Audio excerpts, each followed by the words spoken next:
हाँ हाँ, मैं जाऊंगा और उससे जरूर बात करूंगा। पर पापा, मुझे उनकी बातों से ऐसे लगा कि उन्हें अपने दौलत पर बहुत घमंड है। नहीं रवि, ऐसा नहीं है। मैं राजेश्वर को अच्छी तरह से जानता हूँ। जितना वो पैसे से अमीर है उतना दिल से भी अमीर है। फिर उन्होंने मुझसे रूखेपन से क्यों बात की? तुमने उन्हें बताया नहीं होगा कि तुम मेरे क्या हो। अब मैं उन्हें बताऊंगा तुम मेरे लय पालक बेटे हो। वो कभी इनकार नहीं करेगा। शेठ जी, शेठ जी, शेठ जी। अश्विनी, नमस्कार। बहुत खुश नजर आ रहे हो। बात क्या है? बस यूं ही सोच रहा था, चलाया। अब देखिए ना सेठ जी, आपकी बेटी शादी के काबिल हो चुकी है। अब ये वो जुदाई है जिसका सदमा आपको बर्दाश्त करना पड़ेगा। सुमन के लिए कोई लड़का देखा है तुमने? जी, उसका नाम है रवि। आपसे मिल भी चुका है, जरा याद कीजिए। अच्छा अच्छा अच्छा अच्छा, तुम उस लड़के की बात कर रहे हो जो सुमन की ही क्लास में पढ़ता है? हाँ। अच्छा है। किसका लड़का है वो? किसी अच्छे खानदान से ताल्लुक रखता होगा। उसे हमने अपने गोद में सहलाया और उसकी तमाम परवरिश हमारे हाथों से हुई। खून का रिश्ता तो नहीं, लेकिन एक बाप और बेटे का गहरा रिश्ता रहा है। उसके माँ बाप कौन, उसका खानदान क्या, ना तो वो जानता है और ना ही हम खुद जानते हैं। ओह, तो यूं कहो कि वो लावारिस है। ये तो आप कह सकते हैं, हम नहीं। मेरी बहन को जमा मौत देने वाला भी एक लावारिस ही रहा है अश्विनी। तब से मुझे लावारिस लोगों से नफरत और दुश्मनी है। ये जानते हुए भी तुम ये रिश्ता लेकर मेरे पास चले आए। वो बड़ा नेक लड़का है, उसमें दिए हुए हमारे संस्कार हैं। मुझे अपने उसूलों से समझौता करने के लिए मजबूर मत करो। ये तुम हो अश्विनी जो मैंने बर्दाश्त कर लिया है, क्योंकि मैं बरसों पहले तुम्हारे किए गए एहसान के नीचे दबा हुआ, और शायद उसी एहसान की याद दिलाने के लिए तुमने आज ये जुर्रत की है।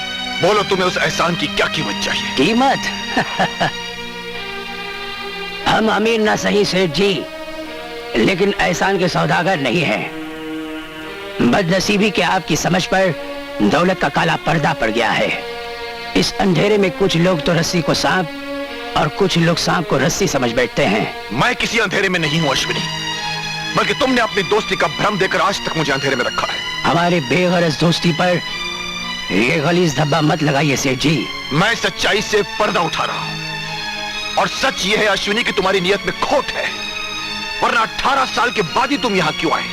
इससे पहले इस शहर की ओर मुड़कर क्यों नहीं देखा? दरअसल तुम 18 साल तक फसल के पकने का इंतजार करते रहे, और जब फसल पककर तैयार हो गई तो किसी जमींदार की तरह लगान वसूल करने तुम यहां चले आए। बोलो बोलो अश्विनी, क्या चाहिए तुम्हें? कितनी कीमत चाहिए तुम्हें उस हरामजादे को मेरी सुमन से दूर रखने के लिए? ये गाली तुमने हमें दी है, रवि को नहीं दी राजेश्वर। ओह, तो सेठ जी से राजेश्वर पर तुम आ ही गए। तो सुनो अश्विनी, मेरे गुलिस्तान की कली को तुम देख तो सकते हो, उसे तोड़कर नहीं ले जा सकते। एक नजर अपने आप पे डालो और फिर अपने पैरों पर घूमकर मेरे बंगले को देखो और मुझे बताओ, क्या इसी दिन के लिए मैंने अपने सुमन को हर दुख हर तकलीफ से दूर रखा कि किसी भिख मंगे लावारिस के हाथों उसे सौंप दूं, ताकि वो मेरी दौलत को नाजायज रास्ते पर लुटा दे, ताकि सुमन का भी वही हाल हो जो मेरी बहन का हुआ था? नहीं अश्विनी, नहीं। अब वो गलती मैं दोबारा नहीं होने दूंगा। तुम समझते हो राजेश्वर कि अमीर आदमी ही खानदानी बनता है? रुपया अरे रुपया तो हाथों का मैल है। हमने कभी सोचा नहीं अपने हाथों को इससे गलीज करने का, लेकिन आज तुमने हमें मजबूर कर दिया है कि एक दिन हम भी दौलत और रुपयों की घिनौनी दीवार तुम्हारे सामने ला खड़ी करेंगे और उसके पर्दे में तुम खो जाओगे। अश्विनी, तुमने हमारी आन को ललकारा है।